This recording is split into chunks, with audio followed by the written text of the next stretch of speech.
여기 전 세계에 100대 기업이 있습니다. 미국의 테이퍼링 신호를 잡기 위해 전 세계 40여 개국의 중앙은행 총재, 경제학자, 투자자, 언론인 등 8월 27일 미국에 모였습니다. 바로 잭슨홀 심포지엄이죠. 이 미팅은 추기경단이 모여 교황을 선출하는 콘클라베에 비유되기도 했는데요. 수차례 회동에서 교황이 선출되지 않으면 성당 굴뚝에서 검은색 연기가, 선출이 결정되면 흰색 연기가 피어오릅니다. 오늘은 그 결과가 어떻게 되었는지 확인해 보았습니다.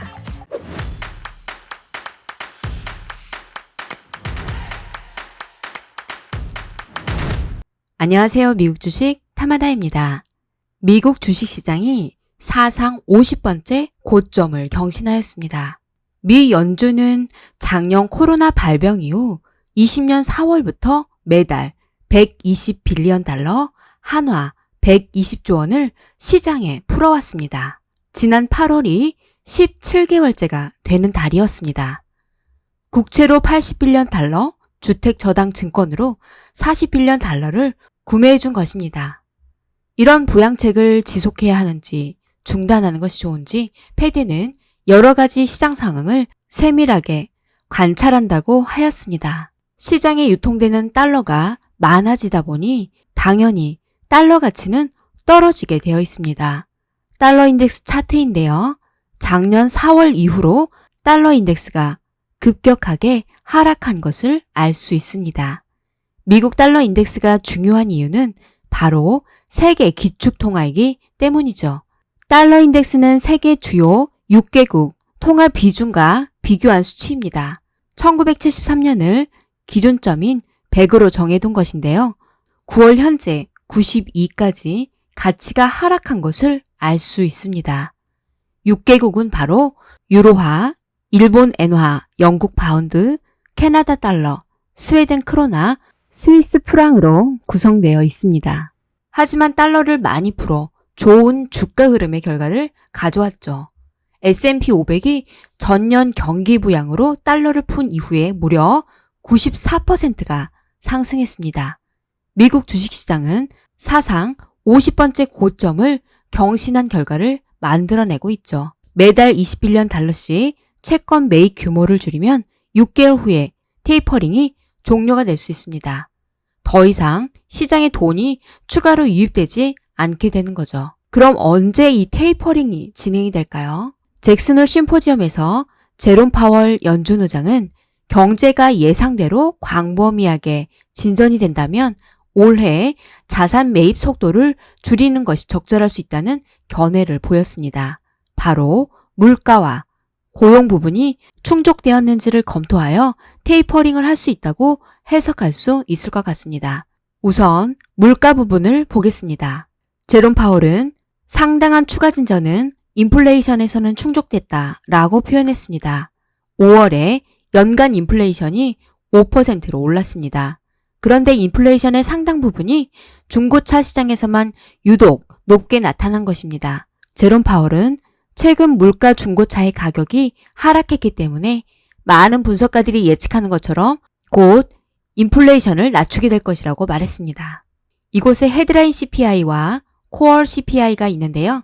코어 CPI는 근원 소비자 물가 지수를 말합니다. 변동성이 높은 식품과 에너지를 제외한 물가 지수입니다. 그리고 헤드라인 CPI는 근원 소비자 물가 지수에 식품, 에너지 항목을 모두 포함한 소비자 물가 지수를 말하는 것입니다. 다음은 고용 부분을 보겠습니다. 제롬 파월은 연설에서 최대 고용 목표에서는 명확한 진전이 있다라고 표현하였습니다. 5월부터 8월까지 지난 겨울에 주춤했던 일자리 증가는 올해 내내 꾸준히 증가했고 현재 지난 3개월 동안 평균 83만 2천 개라고 발표했습니다. 그런데 9월 3일 발표한 8월 고용지수는 예상치인 75만에서 훨씬 부족한 23만 3천이 나왔습니다. 델타 변이 바이러스 영향으로 아직은 고용이 안정되지 않았다고 봐야 할 것입니다. 그럼 테이퍼링을 하면 어떤 변화가 생길까요? 테이퍼링이 시장에 충격이 돼 발작, 테이퍼 텐트럼을 일으킬 수 있습니다. 제롬 파월은 시기 적절하지 않은 정책 움직임은 고용, 경제 발전을 저해할 것이라고 했습니다. 인플레이션과 고용 측면에 주의 깊게 집중하여 적절하게 정책을 조정할 것이라고 했습니다. 또한 테이퍼링 시기가 금리 인상에 바로 영향을 주지는 않을 것이라고도 했습니다. 그렇지만 테이퍼링이 진행이 되면 지금까지의 패턴을 계속 유지할 수는 없을 것입니다. 투자자들이 자금을 회수하고 신흥국의 통화 가치가 급락하고 증시 급락의 결과를 가져올 수 있을 것입니다. 2013년 테이퍼링 긴축 발작 당시 신흥국 증시 하락폭입니다. 선진국의 돈 가치가 오르면 신흥국에 대한 투자 매력이 상대적으로 떨어지는 탓이죠. 필리핀이 마이너스 18.77%, 브라질이 마이너스 13.49% 증시가 하락했습니다. 다음은 기술주 하락입니다. 테이퍼링으로 인해 금리가 상승하면 저금리 혜택을 누린 것으로 평가되는 고성장 기술주들이 타격을 받게 되죠. 그동안 유동성이 확장됨에 따라서 함께 움직인 섹터가 바로 기술주입니다. 반대로 테이퍼링을 하게 될 경우 테크 기업의 부진한 성과를 초래할 가능성이 크겠죠. 다음은 금융주 상승입니다. 금리가 인상이 될 경우 금융기관의 예대 마진 수익이 큰 폭으로 상승할 것입니다. 따라서 기대감에 금융주가 반등할 가능성이 큽니다. 그럼 올 연말과 내년 주식시장은 어떻게 전망할 수 있을까요? UBS 글로벌 자산운용의 마크 헤펠레 CIO는 S&P 500이 5,000에 도달할 것이라고 예상했습니다.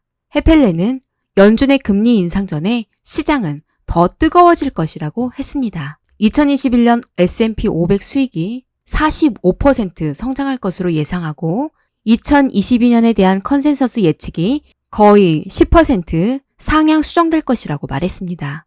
이 수익 궤적이 확인됨에 따라서 2022년 말까지 S&P 500은 5,000에 도달할 수 있을 것이라고 예상한다고 했습니다. S&P 500 그래프를 다시 살펴보겠습니다. 코로나 팬데믹 이후 94%가 상승했죠. 헤펠레는 올 연말 S&P 500이 4,600까지, 내년에는 5,000까지 상승할 것이라고 예상을 하였죠. 그리고 그는 에너지, 금융에 베팅하는 것을 추천하였습니다. 지금까지 미국 주식시장에 대한 잭슨홀 심포지엄 제롬 파월의 연설과 시장 현황 및 전망을 살펴보았습니다. 다가오는 11월 예정된 FOMC 회의 통화정책의 방향에 귀를 기울여 볼 수 있도록 해야겠습니다.